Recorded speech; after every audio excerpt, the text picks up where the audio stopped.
क्षमा करें साहब, पाकिस्तान जाने की बात छोड़िए, हम कश्मीर से फूटी कौड़ी नहीं लेते। यहां पढ़े लिखे लोग बैठे हैं, पत्रकार लोग भी हो सकता है भीड़ में बैठे हों।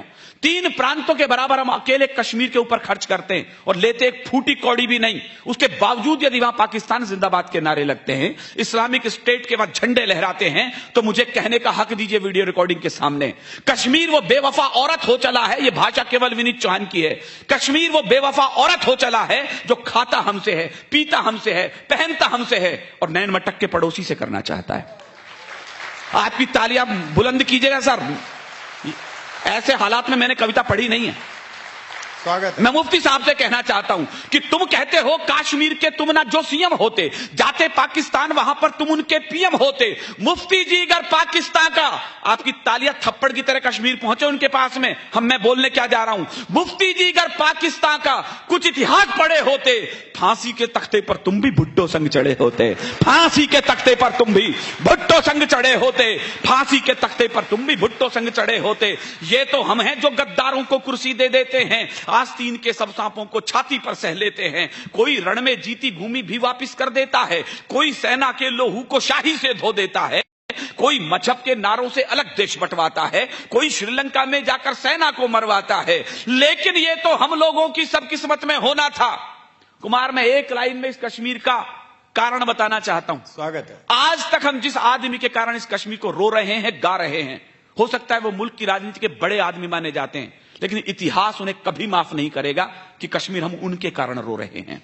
मैं फिर कहता हूं, राजनीतिक दुशाले उतारना, मैं नाम लेने की हिम्मत कर रहा हूं, तालियों की हिम्मत आप जुटाना। लेकिन ये तो हम लोगों की सब किस्मत में होना था। लेकिन ये तो हम लोगों की सब किस्मत में होना था। नेहरू जी की कुछ भूलों पर जीवन भर को रोना था। नेहरू जी की कुछ भूलों पर जीवन भर को रोना था। नेहरू जी की कुछ भूलों, मुझे अच्छा लगा आप लोग समझ तो गए। नेहरू जी की कुछ भूलों पर जीवन भर को रोना था।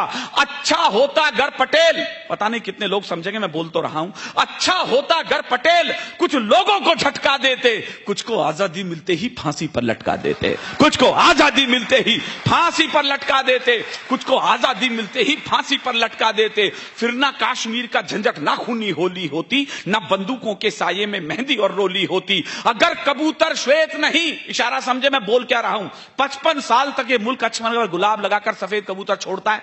मैं अभी बाघा बॉर्डर पर था, 14 अगस्त को कुमार एक दूसरे चैनल पर थे, मैं दूसरे चैनल पर था, हम दोनों बाघा बॉर्डर पर थे। लोगों ने कहा, कुमार ने मेरे को फोन किया, विनीत तू ऐसी ऐसी कविताएं सुनाता है, मेरा मन करता है तू ये कविताएं लाहौर जाके क्यों नहीं सुनाता। मैं क्यों? कहना ऐसी कोई चिंता नहीं है किराए की, एक तरफ का टिकट तेरे को मैं दे सकता हूं। मैं समझ गया इसके मन में छुपा हुआ क्या है। लौटने का तो लगेगा नहीं, नुके तेरा एक तरफ का ही लगेगा। मैंने कहा दूसरी तरफ का नहीं तेरा, कहना दूसरे की जरूरत नहीं पड़ेगी तेरे को। लेकिन सच मानिएगा, जब मैं बाघा बॉर्डर पर था तो लाहौर से 3 फुट की दूरी है बस, हमारे बीच में गेट लगा हुआ है, आप सबने देखा होगा, जहां वो फ्लैग रिट्रीटिंग परेड होती है, वहां सैनिक खड़े होते हैं। तो पहली बार मेरी पत्नी ने मुझे कभी नहीं रोका कि कौन सी मैंने कहा जो उत्तर दिया, सच मानिएगा मैं सरस्वती के मंच पर खड़ा हूं, ये कहा यही उत्तर मैंने ऋचा को दिया। मैं कहा बड़ा तारीफ करती हूं जब कोई सैनिक मर जाता है, सैनिक शहीद हो जाता है, एक बार यदि कलम का सिपाही शहीद हो जाए तो परवाह क्यों कर रही हो। मैंने कहा अगर कबूतर श्वेत नहीं हम गुरु के बात छोड़ देते, इशारा समझे मैं बोल क्या रहा हूं, अगर कबूतर श्वेत नहीं हम गुरु के बात छोड़ देते तो लाहौर कराची को हम दिल्ली तलक जोड़ देते, तो लाहौर कराची को हम दिल्ली तलक जोड़ देते। हमने सिखों को, सरदारों को चुटकुलों की कौम बना के छोड़ दिया साहब। ये चुटकुलों की कौम नहीं थी सर, ये हिंदुस्तान के बलिदानों का सबसे बड़ा शिलालेख थी। हमारे आंकड़े बताते हैं, आजादी की अपनी तालियों को सहेजिएगा, अच्छा लगे तो बड़ा करना। आंकड़े बताते हैं 123 ऑथेंटिक फांसी हुई है स्वाधीनता के संग्राम में। आपकी तालियां शहादत को शायद बड़ा करें। 83 बेटे सिख मां की कोख ने दिए थे उसके लिए। हमारे बड़े कवि हैं हरिओम पंवार जी, उन्होंने लिखा है हम कर्जा खाए बैठे हैं गुरु गोविंद की कुर्बानी का, हम क्या एहसान चुकाएंगे इनकी आंखों के पानी का।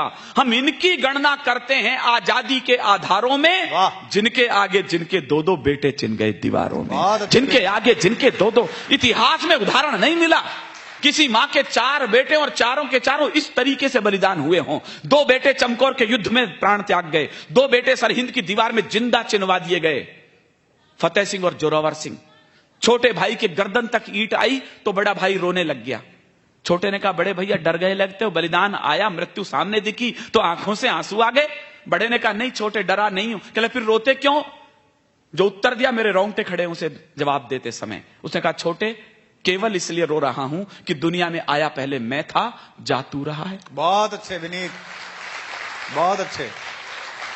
उधर दोनों बेटे चले युद्ध करने के लिए चमकौर के युद्ध में, तो अचानक रण क्षेत्र से बीच में से वापस लौटे। गुरु मां के पास आए, कहने लगे, मां डर गई कि कहीं दोनों बेटे कायर तो नहीं निकले।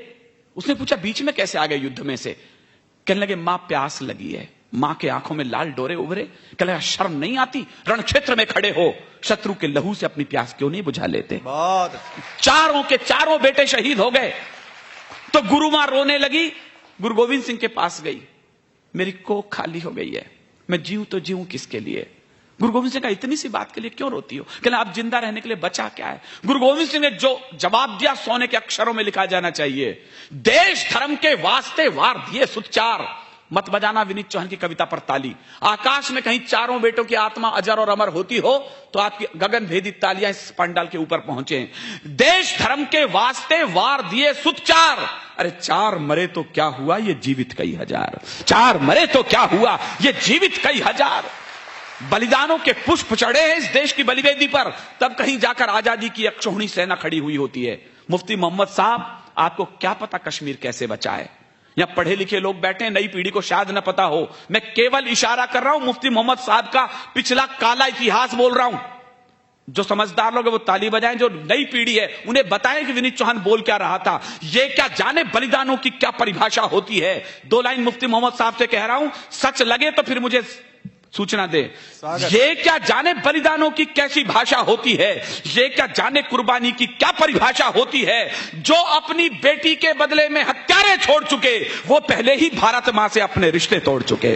वो पहले ही भारत मां से अपने रिश्ते तोड़ चुके। अच्छा है विनीत, बहुत अच्छा है। तो मैंने कहा, अगर कबूतर श्वेत नहीं हम गुरु के बाद छोड़ देते तो लाहौर कराची को हम दिल्ली तलक जोड़ देते। अब भी अटल इरादे लेकर भारत के लोगों जागो, शांति मंत्र की पूजा छोड़ो, दुश्मन पर गोले दागो। शांति मंत्र की पूजा छोड़ो, दुश्मन पर गोले दागो। लेकिन हम तो वो लोग हैं साहब, अटल जी से लेकर वर्तमान समय तक सीमा रेखा नहीं लांघेंगे हम लोग बाग।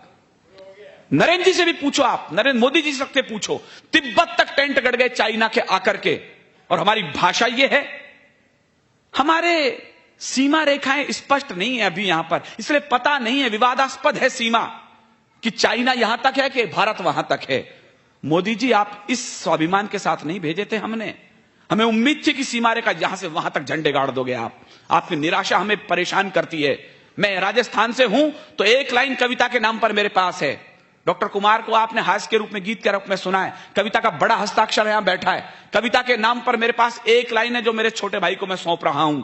सीमा नहीं खिंचा करती है कागज बिछी लकीरों से। बहुत अच्छे। मेरे पास इससे अच्छी लाइन नहीं है आज की रात, लाज रखना इस लाइन की। बार बार कहते सीमा रेखा नहीं है, मैं एक लाइन बोल रहा हूं, मोदी जी तक पहुंचे। सीमा नहीं खिंचा करती है कागज बिछी लकीरों से, ये घटती बढ़ती रहती हैं वीरों की शमशीरों से। ये घटती बढ़ती रहती हैं वीरों की शमशीरों से। ये घटती बढ़ती रहती हैं वीरों की शमशीरों से। हमारे बेटों के सर कट के पड़ोसी मुल्क में जाने शुरू हो गए और हमारी छाती में क्रोध की ज्वाला नहीं जगी। 3-3 बेटों के शव पटना एयरपोर्ट पे आकर के लेट गए और बिहार के कृषि मंत्री के बेहुदे बयान हमारे अखबारों की सुर्खियां बन गए। उस दिन मैं और कुमार दोनों हम उस दिन पटना में थे। तो वहां के कृषि मंत्री से लोगों ने कहा कि ये तीनों बेटे तिरंगे में लिपट कर आए हैं, इन्हें श्रद्धांजलियां दे दो, प्रणाम कर लो, अंतिम बार आए हैं। कृषि मंत्री ने जो बयान दिया, मुझे बोलते शर्म आएगी, आपको सुनकर शर्म आएगी। कृषि मंत्री बोलते हैं बिहार के, किस बात की सलाम, कैसी श्रद्धांजलि, उन्हें तो मरने की तनख्वाह देती थी गवर्नमेंट। यह हिंदुस्तान के एक प्रांत का कृषि मंत्री बोल रहा है। विनीत चौहान ने तुफैल की 2 लाइन उसी दिन श्री कृष्ण ऑडिटोरियम में कोट करी। मैं आपके हाथों में फिर गुस्सा देखना चाहता हूं। सियासत का नशा सिमतों का जादू तोड़ देती है, हवा उड़ते हुए पंछी के बाजू तोड़ देती है। शायद आपकी तालियों के बाद फिर कर्णपट्टी के पास पहुंचे। मैं उस मंत्री से बोलना चाहता हूं, सियासत का नशा सिमतों का जादू तोड़ देती है, हवा उड़ते हुए पंछी के बाजू तोड़ देती है। और सियासी भेड़ियों, थोड़ी बहुत गैरत जरूरी थी, तवायफ तक किसी मौके पे घुंघरू तोड़ देती है। तवायफ तक किसी मौके पे घुंघरू तोड़ देती है। एक ही समाधान है हिंदुस्तान के पास, कोई दूसरा समाधान टेररिज्म का नहीं है। भारत के मुंह पर हिंसा के फिरना ये चाटे होते, मुझे नहीं पता कल अखबार की क्या हेडलाइन होगी, मैं होता तो इन लाइनों को हेडलाइन के लिए चुन रहा होता। भारत के मुंह पर हिंसा के फिरना ये चाटे होते, गर हमने 16 के बदले 32 सिर काटे होते, गर हमने 16 के बदले 32 सिर काटे होते। यूं ही बढ़िया टेररिज्म हिंदुस्तान में, कोई तो कारण रहा होगा साहब। 10 लड़के चले पाकिस्तान से, पूरी फिल्म बन गई उसके ऊपर, कितनी बड़ी घटना मान लिया है उसको। 10 लड़के एक छोटी सी बोट में बैठे, पूरा गुजरात का समुद्र क्रॉस करा और बंबई में जाके ताज होटल में हमले कर दिए। मेरा मानना है यह घटना तब तक नहीं हो सकती जब तक कि हमारे यहां का कोई गद्दार उनके साथ शामिल न हुआ हो। आतंकी कैसे घुसाए परदेसी दरबारों से, लगता है कुछ चूक हुई है अपने पहरेदारों से, वरना खून नहीं बहता यूं भारत मां के लालों का।